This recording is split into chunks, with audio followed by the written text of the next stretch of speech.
प्यारे देशवासियों, नमस्कार, सादर वंदे। साथियों, कोरोना की दूसरी वेव जो हम सब के ऊपर भारी पड़ रही है, जिसके लिए सरकार विभिन्न प्रकार के प्रयास कर रही है, उसके बावजूद भी हम में से ही कुछ लोग सरकार द्वारा जारी गाइडलाइन का पालन बिल्कुल नहीं कर रहे हैं। वो लापरवाही कर रहे हैं और अपनी जान को स्वयं जोखिम में डाल रहे हैं। तो मैं उन लोगों से कहना चाहूँगा कि आप कुछ समय के लिए, जब तक सरकार ने एक अनुशासन पखवाड़ा के तहत एक तरह से लॉकडाउन घोषित कर रखा है, उसका आप सख्ती के साथ पालन कीजिए। आप अपने और अपने परिवार का विशेष ध्यान रखिए, तभी हम इस कोरोना महामारी से जीत पाएंगे और इस कोरोना को हरा पाएंगे।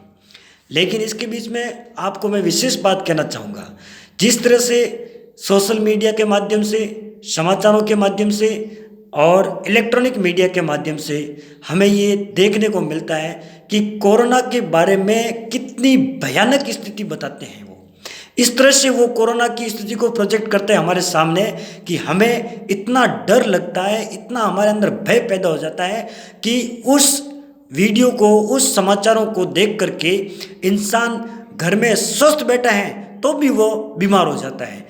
मैं तमाम मीडिया के लोगों से विशेष आग्रह करूंगा कि आप इस प्रकार के वीडियो दिखा करके क्या दर्शाना चाहते हैं। यह कोरोना महामारी है, सबको पता है और सबको इसमें बचाव के तरीके सबके पास में है। सब जानते हैं कि इससे बचने के लिए हमें क्या करना चाहिए, लेकिन आप मीडिया द्वारा इस प्रकार से बताना कि अस्पतालों में जगह नहीं है, वेंटिलेटर पे लोग चढ़े हुए हैं लेकिन वेंटिलेटर के लिए ऑक्सीजन नहीं है, ऑक्सीजन की भयानक कमी आ चुकी है और अस्पतालों में बेड नहीं है, लोग तड़प तड़प के मर रहे हैं, कोरोना विकराल रूप ले रहा है और लोग लापरवाह बरत रहे हैं, लेकिन शमशानों में लाशों के लिए जलाने के लिए जगह नहीं है, दफनाने के लिए जगह नहीं है। इस प्रकार के आप डरावने वीडियो बना करके, इस प्रकार के आप डरावने जो मीडिया बंधु है, एंकर हैं, किस तरह से प्रोजेक्ट कर रहे हैं। क्यों आप लोगों को डिमोरलाइज कर रहे हो? आप क्यों आप लोगों का कॉन्फिडेंस कम कर रहे हो? हमारे अंदर लड़ने की क्षमता है, हम किसी भी बीमारी को मात दे सकते हैं, लेकिन हमें खुद को सेल्फ कॉन्फिडेंस, हमारे अंदर आत्मविश्वास होना चाहिए कि भी हमारे जो भी बीमारी आएगी हम उसको, हमारे अंदर क्षमता है, उससे लड़ेंगे, उसका डटकर सामना करेंगे। ये कोरोना तो क्या है, कुछ नहीं है। मैं आपसे विशेष आग्रह करूंगा कि आप फिलहाल, सरकार ने, हमारी केंद्र सरकार ऑक्सीजन के लिए तत्पर है। ऑक्सीजन की व्यवस्था के लिए उन्होंने जहाँ से ऑक्सीजन मंगानी चाहिए वहाँ से मंगा दी है। खूब व्यवस्था है, चिंता की कोई बात नहीं है, लेकिन चिंता इस बात की जरूर है कि यदि आपने अपनी सुरक्षा स्वयं नहीं की तो आप चिंता का कारण बन सकते हैं।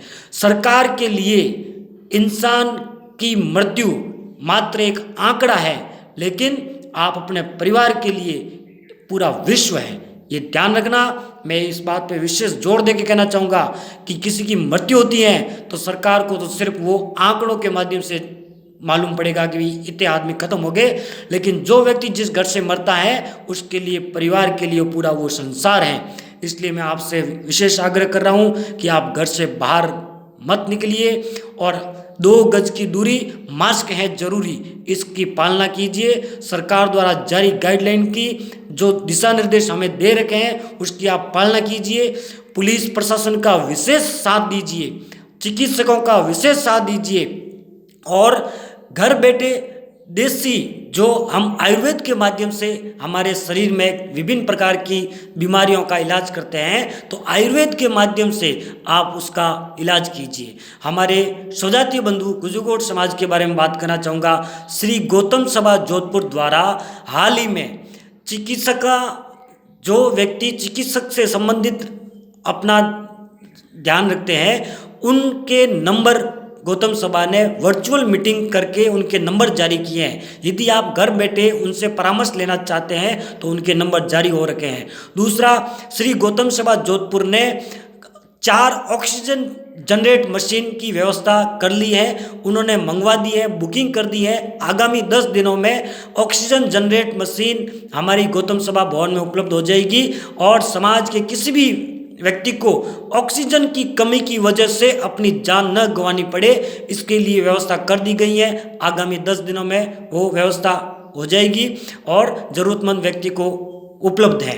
दूसरा, मैं समाज के हर व्यक्ति से कहना चाहूँगा कि आप दिन में कम से कम 20-25 बार हाथ धोइए और सोशल डिस्टेंसिंग रखिए। घर से बाहर बिल्कुल मत निकलिए।